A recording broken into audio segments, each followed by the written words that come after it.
and it makes it a very interesting movie. And yeah, one of the best of the year. And I'm sad because literally just a couple days ago, I made my top 10 movies on Letterboxd, and this for sure would have made it if I had seen it before I made that list.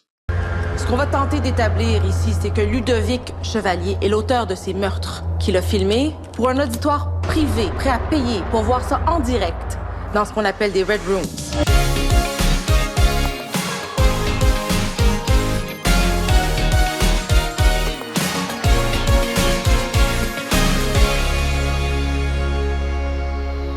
What is up, Drive-By Movies here with another episode of Fresh Releases. My name is James. My name is Blaise. And today we're checking out the thriller Red Rooms.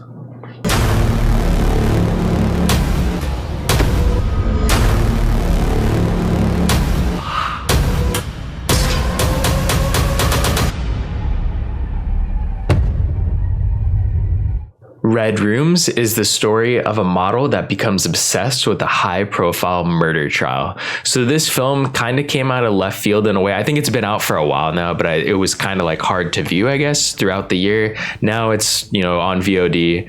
Correct me if I'm wrong on any of that, but it's on VOD now.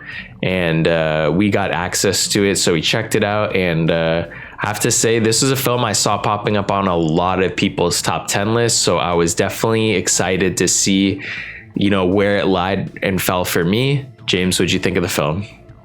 Yeah, I was excited when we talked about adding this to an episode to review, just because I had just barely found out about it, I'd say within the last 2 to 3 weeks or so, added it to my watch list. But you know how it is, so many movies get added and you just never get around to watch it. Luckily, we have this awesome show to talk about movies that we're interested in checking out. So I was glad I watched it, sat down, forced to watch something that I heard was going to be a disturbing non-horror film, like a movie that's scary but just not overall a scary movie. Essentially what I got was just a surprising, interesting thriller that focuses on something that you always know about and hear about but never expect.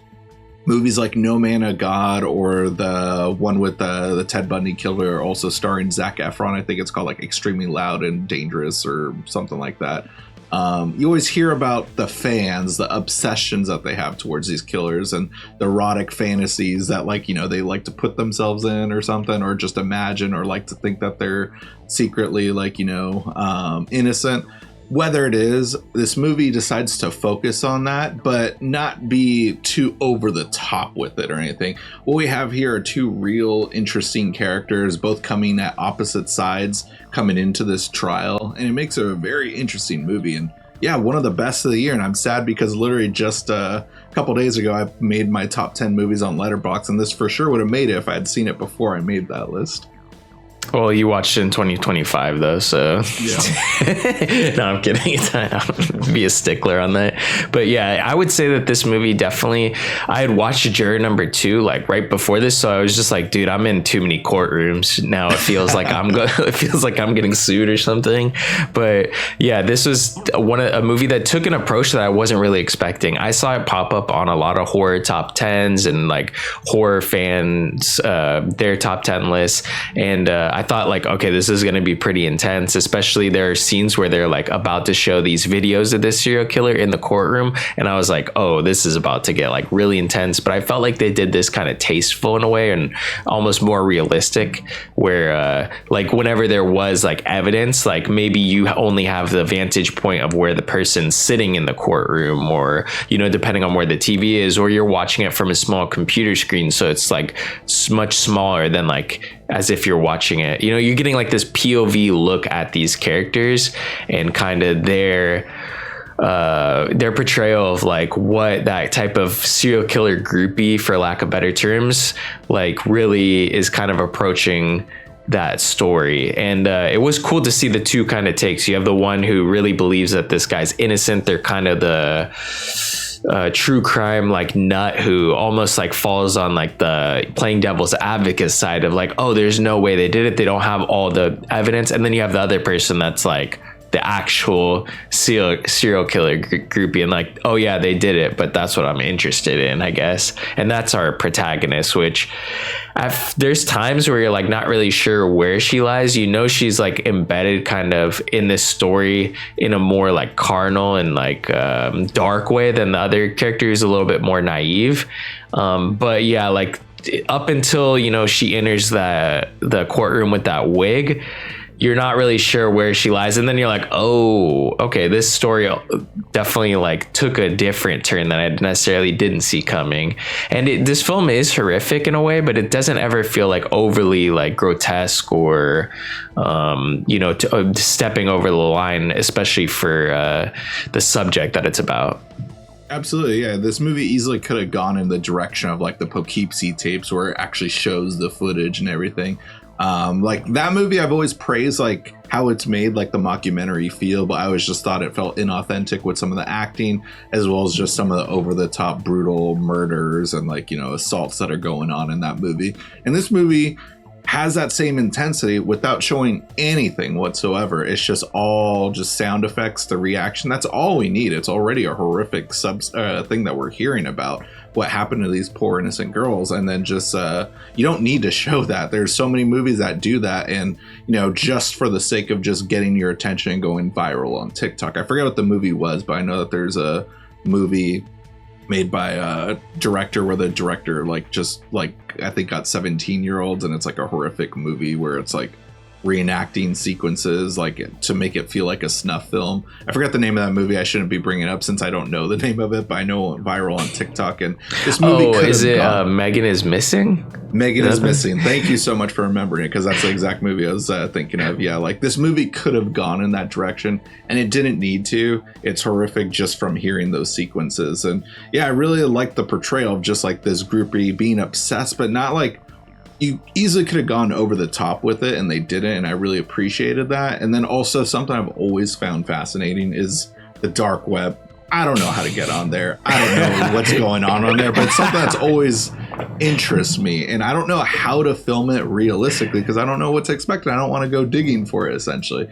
But when we get movies like off the top of my head, like Fear.com or Unfriended, the dark web and stuff, like those just feel over the top and just like, what? This is stupid. And this movie just feels like that you can feel the griminess of just like, you know, scamming people. Well, not necessarily scamming people out of Bitcoin, but just taking advantage of others and finding these weird message boards where, you know, anything goes and stuff, and just having to be quick with it. Like I thought it captured that well, despite me not knowing what that world is actually like. What if instead of the Bitcoin scenes, they replaced it with Hawk Tuah coin, and that was like the whole just kidding. It's like so stupid if that was it. But yeah, I did think that it did a really good portrayal of that dark side of the web without it being like, there are normal parts of it where they're doing this online. She's like an online gambler, gambling with Bitcoin and kind of like playing people, taking their money in a way. I mean, it's poker. It's not like she's hacking the game to steal people's money. You still have to be good at it. But yeah, like I felt like they did a good job of portraying the thin line of the dark web. Is like you're doing one thing that is illegal, like gambling, like online gambling for the most part, at least here in the States, is illegal. You have to go to other countries to be able to do it. So I know a lot of people that were like poker players would move to like Panama or different like South American countries where they could like use those same websites. But I guess here on the dark web, you could do the same thing essentially, but you just have to gamble in Bitcoin. And I felt like they did a good job of making it so like you're kind of doing these kind of slightly nefarious or maybe morally corrupt things, but then also at the same time, like they're accessing these videos and paying in auctions for like these Red Room type videos that the film's, you know, discussing. And yeah, I just really thought that this film took a very different approach to like, I feel like we've seen this movie almost before, but with a less serious, less like film festival approach, you know, like it's usually like more schlocky or more exploitation, where this was kind of like the artful take on it. Yeah, and I can see this movie, you know, capturing traction over time, just with how popular true crime is these days. I for one, I haven't seen the Brothers serial killer show, or not serial killer, but just the one that's on Netflix. Yeah, the Monster show. I enjoyed the Jeffrey Dahmer one, but just with the casting of Charlie Hunnam, I just don't like these glorifications of the characters, even though those shows don't necessarily glorify them, but just by casting these sexy actors and stuff, what they're doing. They're trying to be low key about oh, well, we need to bring in an audience that will find this killer attractive and tune in every week or something. You might say I'm overthinking it, but I know exactly what the studios are thinking when they make these kind of casting choices. And just seeing this movie not tastefully do it, but just actually try and make it realistic, because we all know that Ed Gein and Charlie Hunnam look nothing alike and stuff too. So, this guy, within the movie, he looks like a serial killer, but, there is a kindness within his eyes that you do see with how bright I didn't see that. And stuff. Oh, yeah. Well, no, I see the evilness, but I can see why someone very, naive could get manipulated by them or something. Yeah, definitely. I would say that this film, I don't know if it would have made my top 10, but it definitely is an honorable mention for me. I know I watched it this year, 2025, but I'll still put it over there in 2024, because I think this is actually a 23 film. Yeah, so I think putting it on a 2025 list is insane at this point. So we'll retroactively put that on my honorable mentions. But yeah, I'd say if you guys can get access to this film, it is on Amazon and a lot of other video on demand websites. So I would recommend checking this out. I thought it was really well done. Tastefully done, but still really dark. It was really dark, and it did discuss things where I was okay, I wanted someone to take an approach here about the true crime phenomena and kind of the dark turns that it can lead to. Yeah, absolutely. And this movie does capture that well. So, I can see if you're into just any kind of dark, well, maybe not dark web. Sorry, I was just saying that. But if you're into true crime just in general, this is the kind of movie that you will find interesting, because it's from the fan point. A fan's perspective, basically, but just goes into the more crazed mind of a fan. So highly recommend checking out. It's not for everyone, but I don't see why anyone would dislike this movie. I can see it being not your kind of thing, but I can see pretty much everyone though who watches this movie still saying it's really good. So highly recommend checking it out. Great way to help support the show. As Blaise said, it's on Amazon, so rent it through our Amazon affiliate link in our description box below. And if you guys haven't already, go ahead and smash a like button, hit the subscribe button, and click that notification bell to get all of our latest updates. And speaking of updates, catch all our social media links down below for Instagram, Twitter, TikTok, as well as our own personal Letterboxd accounts. That'll conclude this week's episode. Tune in next week for a brand new video.